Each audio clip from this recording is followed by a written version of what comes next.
नमस्कार भावांनो बहिणींनो, तिकडं बघा आपल्या आंब्याला तोर आलाय.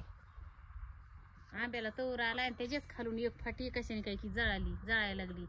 मग ते इकडून अलीकडून मशीने घासला होता एकदा, त्याची साल काढली होती. मग साल जर काढली आणि सालीमुळे जर म्हणावा मग सगळ्यात जळायला पाहिजे. बाबा ही 2 वर्ष झालं ह्याची सगळी साल काढली होती बाजूला आणि ही सगळी नवीन साल आली. मला वाटलं जळतोयच का काय, जळतोय काय. अयो महाळ दिदे बघ बाई, आम्ही मग आंघोळ करीत होते तर गुंग नव्हतं का वाजत, हे उठवून लावावं लागेल. मला लय लांबून माशा पळत येतात चावात येत. मी किती, मला वाटलं सापच आहे. ना गे कांदा आणि भिंदा ती माशी पळत येते. माशीचं माझं लय वाकडे, माशी झाडावर जरी महाळ असलं ना माशी पळत येऊन मला चावती. पण आपल्याला मध होईल, पण मला माशी चावली शिरायची नाही. मग लावतो मी कुणी लोक असे असे हाताने महाळ झाडीत येत आणि मी जवळून चालले ना तर माझ्या भाग महाळ लागतो. ती झाडावर जरी महाळ असलं तरी टपकून येऊन कुठं तरी माशी चावून जाते मला. आणि तिकडं आपला ते आणि आपल्या शिवला अजून जन्माल्यापासून मधच चारला नाही. मध चारल्यावर लिकरू बोलत. आणि भावांनो बहिणींनो तुम्हाला सांगते काय महाग लागली साडस होती काय माहिती आमच्या. आणि इथं 3 झाडं होती असे वाफले होते बघा. आणि मी काय केलं इथं खालून ओला आहे, बुडातून मोडू नको, अर्ध्यातून मोड, जिथून मोडते तेवढंच. आणि खालून फुटू शकते ते. हे एक आणि हे 3. मग ह्यांना कलम केला, हे 3ला कलम केला. आणि असं कुणीतरी म्हणलं होतं मला ऐकू आलतं, म्हणजे हे कलम केलेले झाडं लय दिवस टिकत नाहीत आणि असं गावरान झाड चांगलं टिकतं म्हणून ह्याला कलमच केला नाही. हे तर सगळ्याच्या आधी जळालं. त्या बी आंब्याचं जळायला लागलं, हे बी एक आंबा जळाला. इथं 3 राहिले, 4 होते.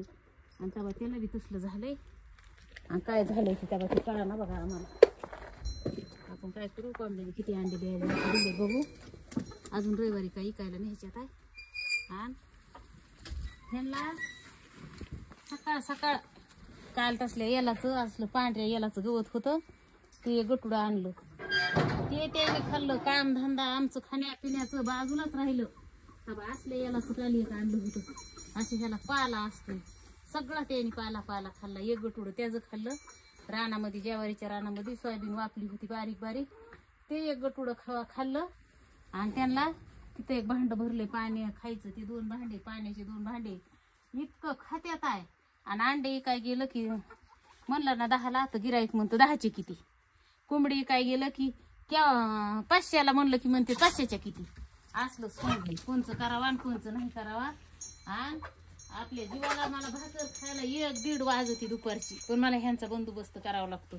ती म्हैस आहे माझ्या महाग, आता म्हशीचा गुटाटुपी करणं, एक शिळी ती गाभण आहे, ती चाराय नेली की शेंगा खाती रानातल्या सापडून. ती फुगती, ती जवळ आली, ती आता 1-2 दिवसात येईल. 1-2 दिवसात आता शिळी येणार आहे माझी, 1-2 दिवसांनी म्हैशी येईल. अजून 2 आमच्या घरात कर्मचारी वाढणार आहेत. शिळीला 2 पिल्ले होते का, एक होतंय तिने 2 बिबारीची एकच दिलंय. आणि म्हशीचं 1-2 तर फिक्सच आहेत. आणि ह्यो टाइम होतो मला रोजचं भाकर भिकर खायला. आता पुस्तून ह्यानी 2 कपडे गवत खाल्ले. आता धुणं भांडे राहिले ते आता ते करायचे ना, अजून ह्यांना गवत आणायला जायचं. इतके काम येतं माणसाला, हात बसाना काम दिसाना. माणसाला काय वाटतं दळण नाही, दळण करायला जायचंय. माणसाला काय वाटतं इळाने माळ घरीचं, हिला काय काम आहे. पण माणसाला टायमाला भाकर सुद्धा खायला भेटत नाही. आणि हे काम तर काय कुणाला दिसत नाही. ती पाटलीन तिथं फुगून कशी टम करून माझ्याकडेच बघती. आता त्या म्हशीला बी 2-4 दिवसातच सवय लागली. इकडं तिकडं गेले मी, तिला नाही दिसले की घरा चिडे मारायला सुरू करते. आणि मी जिकडं जाईन तिकडंच बघती ओरडती. असली माझी काम होती.